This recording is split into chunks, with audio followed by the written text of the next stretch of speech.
Assalamualaikum warahmatullahi wabarakatuh.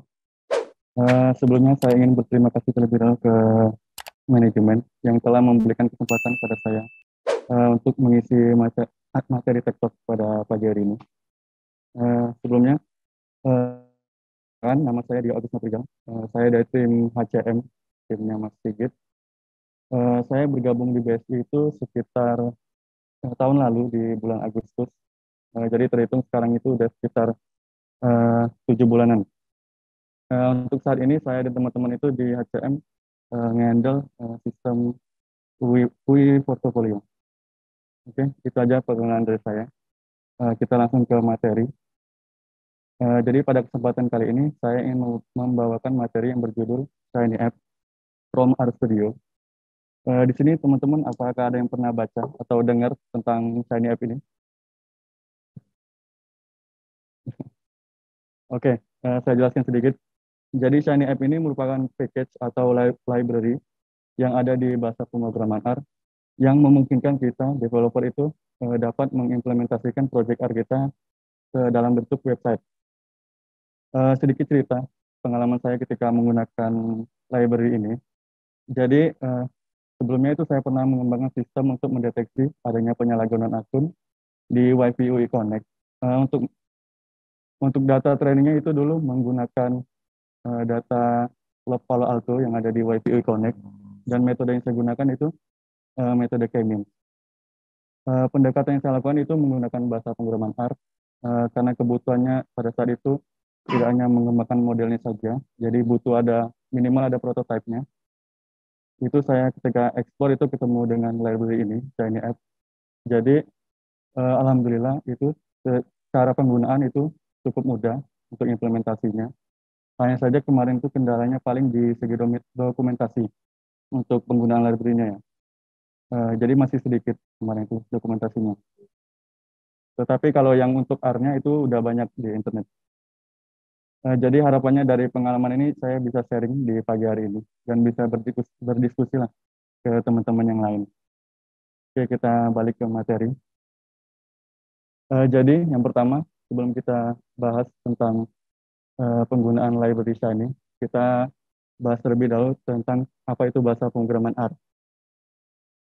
Jadi bahasa pemrograman R merupakan bahasa yang digunakan dalam komputasi statistik yang pertama kali dikembangkan oleh Ross IHK dan Robert Gentleman pada tahun 1992 di University of Auckland, New Zealand.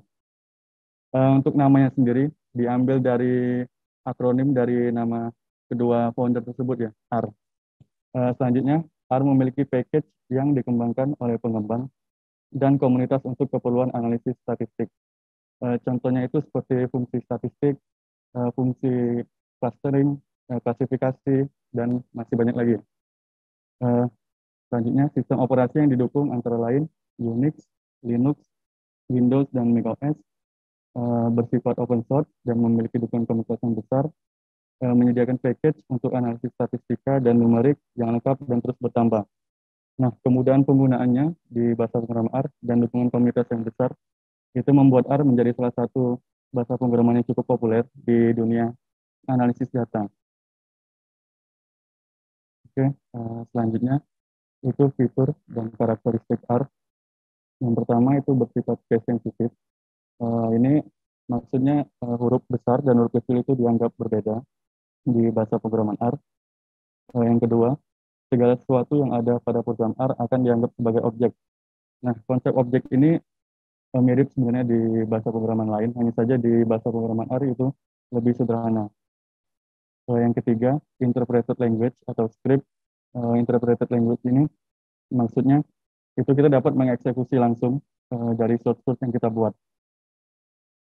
Selanjutnya, mendukung ekspor dan import berbagai format file. Contohnya itu seperti format CSV, TXT, XLS, dan lain-lain.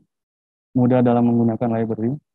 Untuk penggunaan library di bahasa pemrograman R itu, kita dapat mendownloadnya melalui CRAN.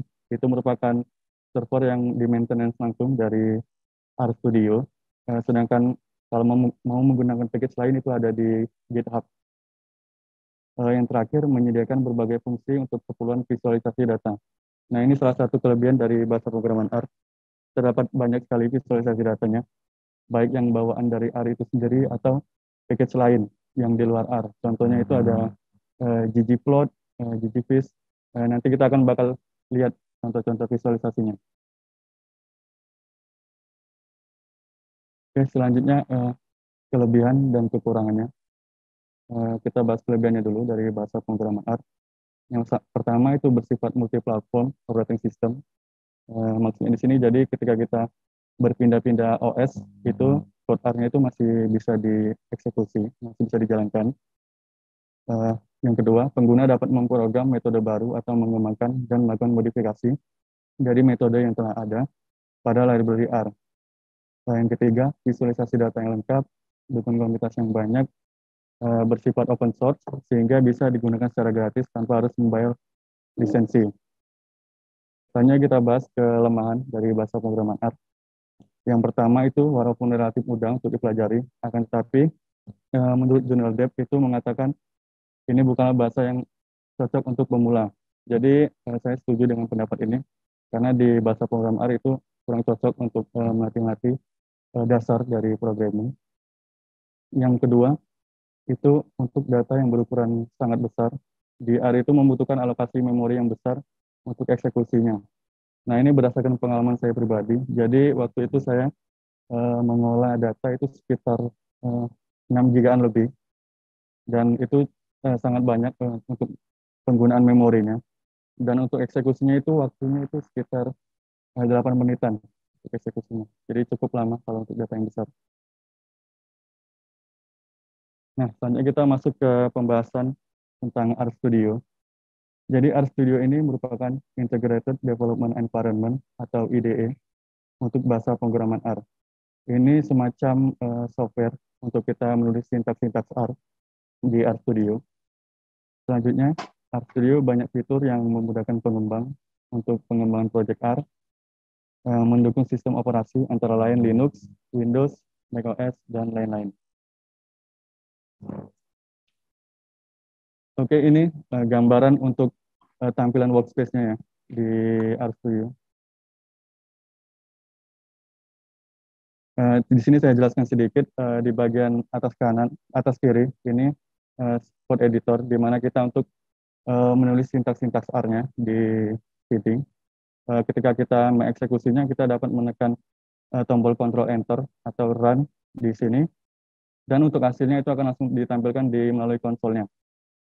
Selanjutnya, untuk yang bagian atas kanan ini, ketika kita mengeksekusi code R-nya, line per line ini, maka variabel yang didefinisikan itu akan langsung disimpan di global environment-nya di bagian atas kanan. Selanjutnya, ketika kita ingin memvisualisasikan gambar, data, atau statistik, plot, itu bisa di bagian bawah kanannya. Sebenarnya masih ada banyak fitur-fitur yang lain, tapi ini yang sering digunakan saja, yang saya tampilkan. Oke, selanjutnya kita bahas tipe data yang ada di bahasa pemrograman R. Yang pertama itu ada tipe logical atau nilai boolean, bernilai true atau false. Selanjutnya double. Ini untuk double ini untuk semua jenis angka, baik yang 8,5, 5, 99 itu disebut double di bahasa pemrograman R. Selanjutnya itu ada integer, bilangan integer. Di bahasa pemrograman R itu kita menambahkan prefix L di belakang angkanya. Contohnya itu ada 4L, 26L itu disebut integer. Yang keempat itu ada karakter. Ini meliputi karakter dan string di bahasa pemrograman R. Contohnya itu ada petik 1A, petik 2C, dan 123 itu disebutnya karakter. Kalau kita ingin melihat tipenya untuk datanya di bahasa pemrograman R, kita bisa menggunakan fungsi type of. Di sini contohnya saya di konsolnya itu type of 5 itu double tipenya, type of 6,7 itu double, type of T itu logical, dan seterusnya. Sebenarnya masih ada banyak lagi tipe-tipe yang ada di bahasa pemrograman R, tapi yang saya tampilkan di sini yang lebih sering digunakan. Oke, kita bahas sedikit contoh-contoh sintaks di bahasa pemrograman R. Untuk mendefinisikan variabel di bahasa pemrograman R, kita dapat ada 3 cara. Di sini ada yang pakai panah yang ke kiri, terus panah yang ke kanan, dan sama dengan. Ini sama saja, tetapi yang lebih sering digunakan itu biasanya yang panah ke kiri ya di bahasa pemrograman R. Contohnya di sini saya mendefinisikan variabel panjang dengan nilai 10. Ketika ini dieksekusi, maka akan langsung kesimpan di global environment-nya. Panjang bernilai 10, dan untuk lebarnya bernilai 5, tingginya bernilai 5. Selanjutnya saya membuat fungsi penjumlahan sederhana. Di sini volume, untuk menghitung volume. Volume sama dengan panjang kali lebar kali tinggi. Dan ketika kita ingin melihat nilainya, menggunakan fungsi print volume, dan akan tampil di konsolnya. Nilainya 250. Selanjutnya kita bahas sedikit tentang perulangan dan percabangan di bahasa pemrograman R. Contohnya di sini saya definisikan variabel vektor bernilai 1 sampai 5. Ketika dieksekusi sama, langsung kesimpan di global environment-nya. Dan untuk penggunaan for-nya seperti ini. In vektor dan langsung di print, maka ketika dieksekusi itu akan langsung muncul nilainya. Untuk penggunaan while, contohnya misalkan counter bernilai 1, ketika bernilai true maka akan masuk ke perulangannya. Ketika counternya udah sama dengan 5 atau lebih dari 5, itu akan keluar dari perulangannya. Nah, itu tadi untuk yang perulangan. Selanjutnya percabangan di bahasa pemrograman R. Di sini saya mendefinisikan variabel X bernilai 3. Jika X dibagi 2 itu habis atau bersisa 0, itu kita print genap. Jika sebaliknya atau ada sisanya, jika dibagi itu di print ganjil. Itu untuk percabangan di bahasa pemrograman R. Selanjutnya ini yang menarik di bahasa pemrograman R, visualisasi data. Jadi di sini saya akan mencontohkan visualisasi data yang bawaan dari R dan package lainnya yang di luar R. Di sini yang pertama itu bawaan dari R. Contohnya di sini ada bar plot, di mana di dalamnya itu kita masukkan nilainya. Di sini saya masukkan nilai 2 dan 5.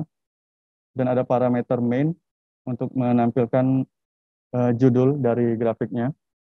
Selanjutnya ada parameter call untuk memberikan warna. Di sini kita dapat menggunakan RGB atau langsung pakai string green gini. Selanjutnya ada parameter xlab untuk garis X-nya, itu deskripsinya.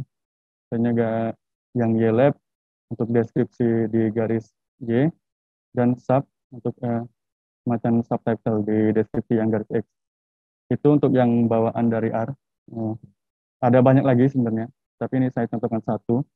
Sedangkan untuk yang di package lain, kita contohnya di sini ada library ggplot.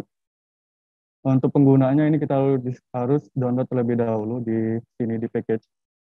Nanti di CRAN-nya itu akan download langsung dari server RStudio-nya. Setelah di-download, kita gunakan. Cara menggunakannya cukup sederhana. Library ggplot2. Dan untuk MPJ ini, data yang disediakan di RStudio untuk kita semacam latihan gitu, di RStudio. Untuk isi datanya, ini di sini.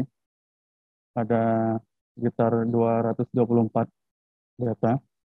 Dan untuk atributnya itu ada manufaktur, model, dan seterusnya. Nah, untuk cara penggunaannya, ggplot ini, kita cukup memberikan sintak ggplot. Untuk datanya kita masukkan data MPJ. Selanjutnya ada parameter jump point, mapping, sama dengan AS. Nah, untuk garis X-nya itu kita masukkan atribut DISPL. Sedangkan untuk garis Y-nya yang ke atas itu HWY. Dan untuk masing-masing data point-nya ini kita berikan warna biru di sini. Nah, untuk tampilannya seperti ini. Nah, ini dari visualisasi ini sangat membantu untuk kita melakukan analisis data dan dapat memberikan gambaran di data tersebut. Oke, selanjutnya kita masuk ke pembahasan cara penggunaan Shiny App. Yang pertama kita jelaskan terlebih dahulu Shiny App-nya. Shiny App itu merupakan paket R yang memudahkan pembuatan web interaktif menggunakan R. Yang kedua, aplikasi mudah untuk ditulis dan tidak diperlukan keterampilan pengembangan web. Terdiri dari widget yang merupakan elemen yang berinteraksi dengan pengguna. Contoh widget ini semacam Misalkan di HTML itu ada button, ada semacam info box, card, itu disebut elemen-elemen itu disebut widget di Shiny App.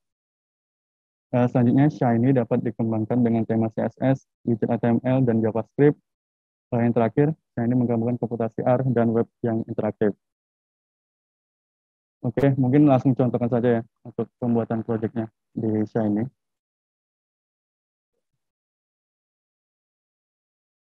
Oke, kita udah di R Studio-nya. Nah, jadi ketika kita ingin membuat proyek Shiny, itu kita klik file di sini, langsung ke new file, dan ke sini, Shiny Web App, diklik.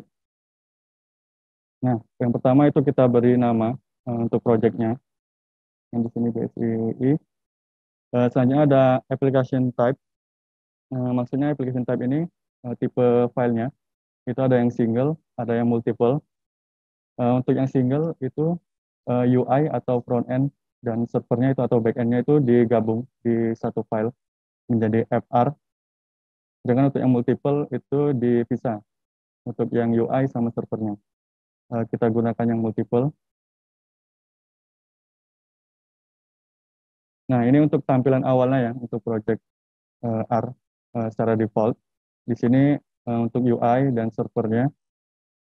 Untuk UI-nya ini didefinisikan dulu library Shiny. Misalnya ada Shiny Flip Page, Title, Slider.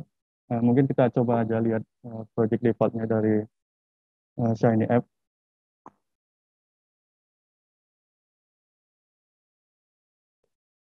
Oke, di sini tampilannya.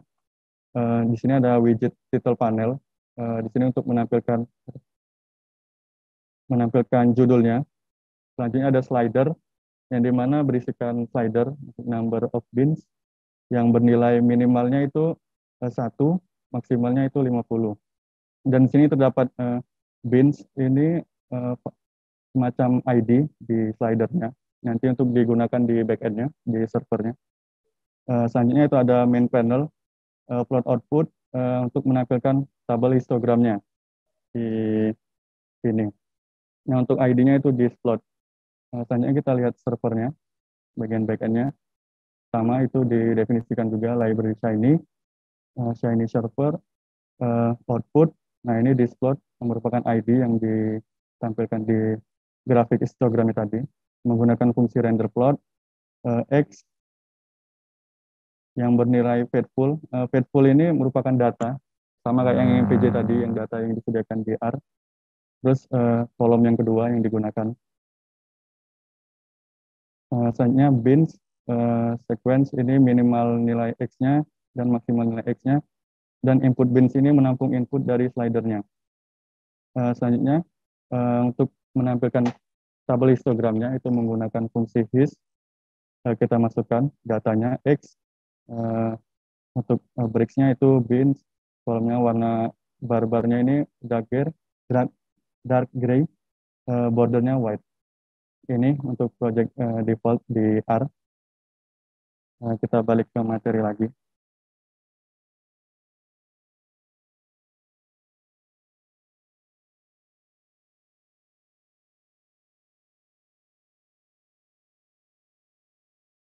Nah, jika teman-teman ingin explore contoh-contoh widget yang lain, VR kita bisa klik di sini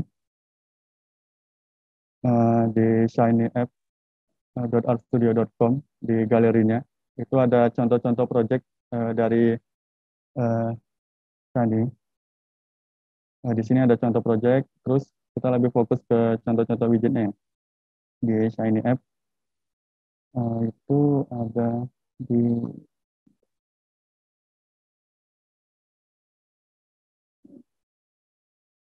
ini di sini widget. Kita klik.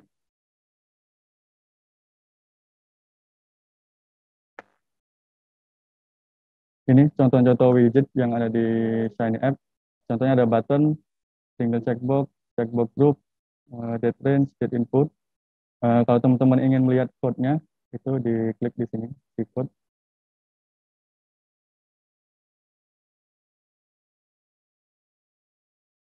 Nah, kita tunggu terlebih dahulu. Nah, di sini contoh code-nya, itu ada server dan UI-nya. Kita bahas di UI-nya. Di sini dia menggunakan fluid page, dan untuk widget yang digunakan itu checkbox input. Eh, untuk ID-nya checkbox, labelnya itu yang pertama ada choice A. Ini untuk single checkbox ya. Bernilai value, defaultnya itu true. Yang fluid row ini untuk menampilkan hasil nilainya.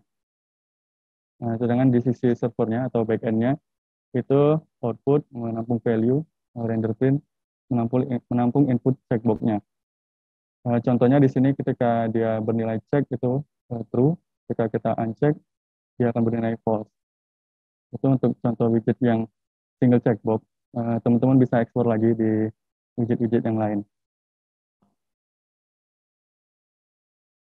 Oke, jadi kita masuk ke demo.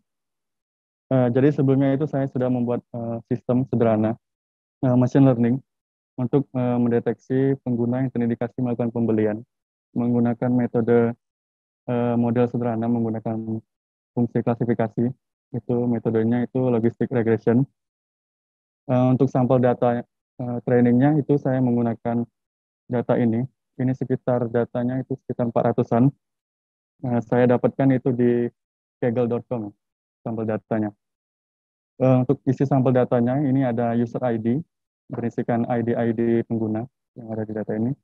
Terus ada gender, perempuan dan laki-laki, umur, age, estimated salary, ini gajinya. Terus purchase. Purchase ini pengguna jika bernilai 0, ini pengguna tidak terindikasi melakukan pembelian di anak di hasil analisis datanya. Sedangkan yang satu itu terindikasi melakukan pembelian. Nah, metode yang saya gunakan tadi logistic regression untuk menebak di nilai purchase-nya, memprediksi nilai purchase-nya berdasarkan faktor gender, age, dan estimated salary-nya. Mungkin kita langsung ke contoh project-nya ya. Di Shiny, balik lagi ke Shiny Art Studio.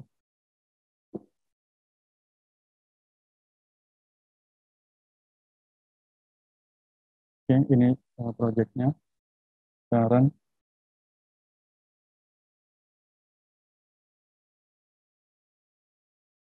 Oh ya, jika teman-teman ingin membukanya di browser, ini bisa di sini, open in browser. Jangan langsung kebuka di Google. Selanjutnya saya di sini contoh project-nya, Ad Prediction. Di sini kita dapat mengupload file, dan akan ditampilkan di sini. Saya contohkan. Nah, jadi sebelum itu saya sudah membuat sampel data sekitar 70-an di sini, 70 data. Dan tidak ada atribut itunya ya, purchase-nya, karena itu yang akan kita prediksi. Ketika sudah diupload, itu akan langsung tampil di sini. Ini untuk tabelnya, tabelnya. Ada user ID, gender, umur, dan gajinya. Selanjutnya saya menambahkan filter untuk filter umurnya di sini. Jika kita range dari umur 21 sampai 35 itu akan langsung ke filter di datanya. Selain itu, saya juga menambahkan filter gajinya. Contohnya di sini, ini filternya yang gaji $49.000 sampai 101.000. Saya langsung ke filter di datanya. Selanjutnya kita masuk ke subset prediction-nya. Nah, di sini untuk hasil prediksinya menggunakan metode logistic regression. Di sini saya menampilkan semacam info box. Pengguna yang terindikasi melakukan pembelian berdasarkan model yang saya buat itu ada 36, sedangkan yang tidak melakukan pembelian itu ada 34, dan total usernya itu ada 70. Nah, ini untuk tabelnya, hasil dari prediksinya. Saya contohkan misalkan pengguna 212, laki-laki, umurnya 27, gajinya itu sekitar $143.000. Itu indikasi tidak melakukan pembelian. Selanjutnya lagi yang contoh yang beli ini, misalkan pengguna ID 444 itu gendernya laki-laki, umurnya 51 tahun, dengan gaji 105.000, itu terindikasi melakukan pembelian. Nah, nilai yang didapat di sini not buy, dan seterusnya itu didapat dari model yang dibuat sebelumnya. Selanjutnya lagi, ini yang menarik di uh, Shiny App. Jadi kita dapat menggunakan visualisasi yang ada di R, di bahasa pemrograman R. Contohnya di sini saya menggunakan visualisasi menggunakan ggplot yang sebelumnya tadi yang kita coba di slide. Di sini menampilkan garis X yang berisikan umur dan garis Y-nya itu estimated salary-nya, gajinya, range gajinya. Di sini terdapat sebaran datanya, 70 orang ini disebar di sini. Dan kita juga dapat melihat pengguna-pengguna yang terindikasi melakukan pembelian dan tidak. Di sini saya menambahkan fitur, jadi kita bisa klik datanya dan akan tampil di sini. Misalkan ID ini, dari data point ini, itu ID 434, gendernya perempuan, umurnya 35 tahun, dengan gaji 167.000. Itu terindikasi melakukan pembelian. Selanjutnya lagi, jika kita klik di sini, atau bisa dua juga. Di sini ID 212 dan 318, laki-laki, umurnya 27 dan 26, dengan gaji 14.000, ini indikasi tidak melakukan pembelian. Nah, dari visualisasi ini juga kita dapat melihat seberangan datanya ya. Pengguna-pengguna yang terindikasi melakukan pembelian itu di misalkan di age-nya itu mungkin di sekitar 40-an ke atas dengan gaji yang minimal mungkin, tapi lebih ngaruh ke umurnya ya, dari visualisasi ini. Itu tadi untuk proyek sederhana yang saya buat. Nah, kalau kita ingin bahas sedikit code-nya di sini, bisa. Nah, ini untuk UI sama servernya.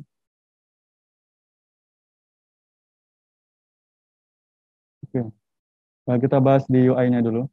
Jadi yang pertama itu kita definisikan dulu library apa saja yang ingin kita gunakan di Shiny App-nya. Contohnya di sini dari Shiny, Shiny Dashboard, Tidyverse, Plotly, dan seterusnya. Sedangkan yang option ini untuk menampung filenya ya. Sini saya set 10 gigaan untuk file yang kita upload maksimalnya. Mungkin langsung ke bisa kelihatan tampilannya.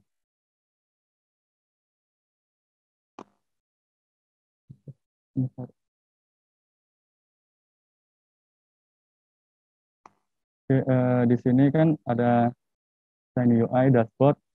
Di sini saya berikan dashboard header-nya itu title, ads prediction, terus ada sidebar-nya. Di sini saya ada dua, yang upload sama prediction untuk subset-nya. Terus dashboard body berisikan type items.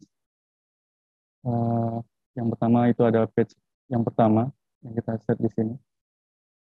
Selanjutnya berisikan split row, ada box. Split row ini semacam ini bisa diturunkan. Box berisikan split row lagi untuk yang upload file yang di bagian sini. Terus selanjutnya ada slider yang tadi yang filter. Ini menggunakan widget slider input dengan ID-nya age range, minimal nilainya 0, maksimalnya 70. Selanjutnya ada di sininya itu ada deskripsinya, age range. Selanjutnya lagi ada slider input dengan ID salary range yang akan kita gunakan di bagian servernya. Labelnya itu salary range. Selanjutnya ada minimal nilainya itu 10.000, maksimalnya 200.000. Selanjutnya ini box untuk menampilkan filenya, ini add file. Nah, sedangkan untuk yang tab yang kedua, yang prediction, kita beri ID page 2. Di sini terdapat box lagi, yang dimana yang pertama itu menampilkan datanya, data tabelnya. Ini page hasil tabelnya. Terus box lagi untuk info boxnya, maka info box ini. Dan yang terakhir hasil visualisasinya menggunakan ggplot. Sedangkan untuk yang bagian servernya, ini saya menggunakan ada banyak untuk menampung masing-masing widgetnya. Itu yang pertama kita buat terlebih dahulu data untuk menampung data yang kita upload tadi. Ini menggunakan fungsi reaktif, kita tampung di file. Jika nol maka langsung di return biar tidak error. Langsung kita menggunakan read CSV karena yang tadi diupload itu CSV dengan parameternya di sini. Untuk path-nya itu didapat dari sini ya, file $data-path. Selanjutnya implementasi dari slidernya itu di sini. Untuk input slidernya itu ditampung di input age range kurang dari sama dengan input age range yang kedua ya. Karena ada tadi di slidernya itu ada dua tombol, ada dua range di sini. Selanjutnya begitu juga dengan yang salary. Misalnya ketika datanya udah dibuat itu untuk hasilnya itu langsung kita implementasikan menggunakan metode logistic regression tadi, menggunakan fungsi predict di sini. Modelnya itu saya namakan mode 1 dengan result ini datanya, result data ini, data yang reaktif ini, dan hasil prediksinya tadi yang hasil dari tabel-tabel tadi. Nah, jika bernilai ketika dia indikasinya itu di atas 50%, itu kita kasih buy. Ketika di bawah 50% itu net buy. Itu untuk yang hasil prediksinya. Sedangkan yang lainnya itu ini untuk yang contoh tabel ya, menampilkan tabel menggunakan fungsi render table. Ini juga render table. Sedangkan untuk yang info box tadi menggunakan fungsi render info box. Ini di count datanya, total usernya berapa. Misalnya yang info box yang total yang terindikasi maupun pembelian juga. Dan seterusnya. Yang lainnya, ini untuk implementasi yang tadi ya, visualisasi yang menambahkan data point itu menggunakan ggplot di sini. Oke, kita balik ke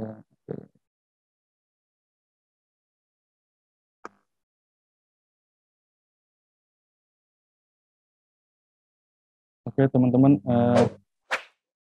dengan berakhirnya demo tadi, berakhir juga presentasi saya.